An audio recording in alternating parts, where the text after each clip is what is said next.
Hello everyone, good evening to all. This is Akshaya from ECE department. Today we are discussing about introduction to programming. Introduction to programming, here we have introduction about the programming languages and programming. We have discussing about introduction to C programming, and we are discussing display of 1D array elements. 1D is known as one dimensional array elements. Array is a homogeneous collection of elements. Homogeneous collection. Which is the collection? We are collecting the variables. We are collecting the elements of different data types. What are the data types? Int, char, float. These are the data types. Different data types. We have collecting the same data type, meaning same. We have collecting the int elements only and float elements only and char element only. These are the arrays. Arrays are used to collect the homogeneous collection of elements. 1D array are fundamental data structure used to store multiple values in single variable. By using a single variable, here we can store the elements. We have a syntax for storing the elements here. They are initialized collectors, meaning each element can be accessed using the position or number. Understanding how to display elements in 1D array are the crucial or effective data manipulation. Structure of 1D array. A 1D array elements can be initialized a list of elements arranged in single row. 1D elements are arranged in single row. 2D array elements are arranged in columns and rows, which are known as matrix. We can see it as a matrix. And 3D elements are stored as a cubic structure. We can see it is example for the multi-dimensional array. Multi-dimensional arrays are known as also 3D array. 3D array is also a multi-dimensional array.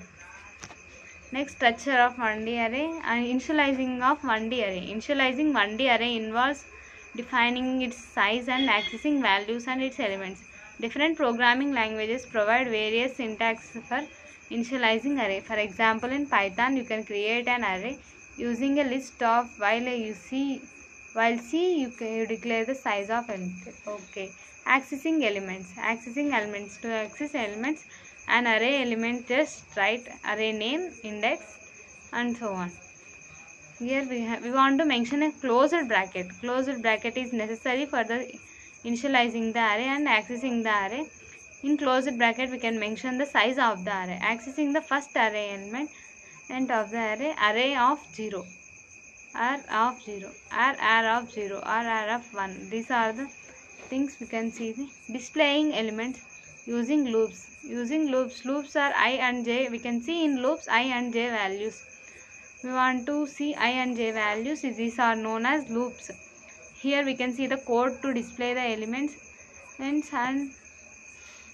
take input and print the elements of the 1D array. Here we can taking the input and printing the output in 1D array. Here we are using for loop. For loop iterate through each index, printing the corresponding element. This approach for and okay. Displaying elements recursively mean known as repeatedly displaying elements repeatedly. Here we can see the factorial of 7 using recursion. 7 into n minus 1, 6 into n minus 1. N minus 1 is a recursion thing. We are repeating again and again this value. This method is less common but can useful to specify programming syntax. Okay, next using built-in functions. Here we can see the Python built-in functions are this. See, you can see in strings also we have different functions to display and to read, to write. This formatting output.